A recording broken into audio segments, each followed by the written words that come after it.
By the late 1960s, the Beatles were no longer a band chasing melodies that simply pleased the ear. They were chasing something harder to define: meaning, permanence, truth.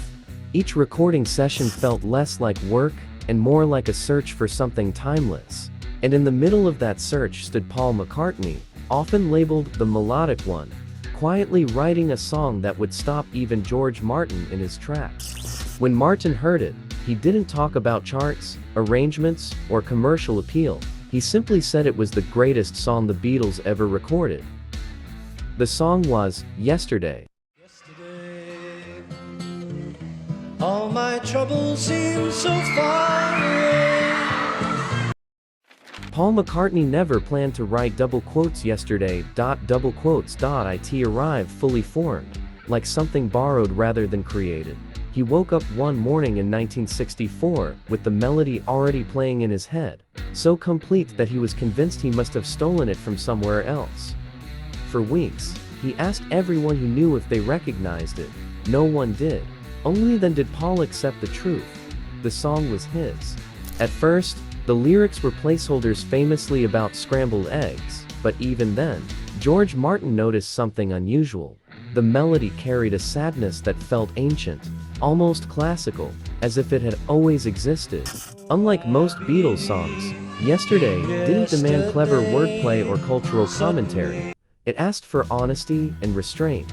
Paul stripped the song down to its core: loss, regret, and the quiet realization that something beautiful is already gone. There was no ego in it. Martin later said, "It wasn't trying to be impressive, it was simply truthful."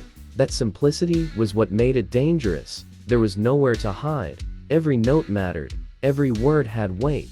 George Martin made a choice that would define his career. He suggested recording the song without the band: no drums, no guitars, no harmonies, just Paul's voice and a string quartet. It was unheard of for a Beatles record. Yet Martin understood something deeper. Adding more would only weaken it. The strings weren't decoration, they were emotional punctuation, guiding the listener through Paul's vulnerability without overwhelming it. When I heard the final take, Martin admitted, I knew we had crossed into something timeless. Yesterday wasn't revolutionary because it was loud or experimental. It was revolutionary because it proved pop music could be fragile. No rebellion, no bravado, just reflection. For George Martin, this was the moment the Beatles transcended genre. They weren't a rock band anymore, they were composers. It could have been written 100 years ago, Martin said, and it will still make sense 100 years from now. Martin often pushed back against the idea that Paul was just the melodic Beatle.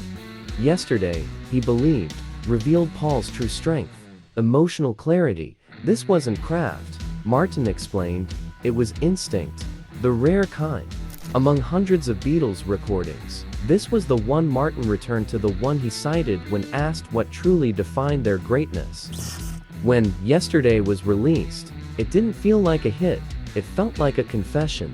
Yet, it became one of the most covered songs in history, precisely because it belonged to everyone. Its power lay in its stillness, its courage lay in its restraint, and for George Martin, that was enough.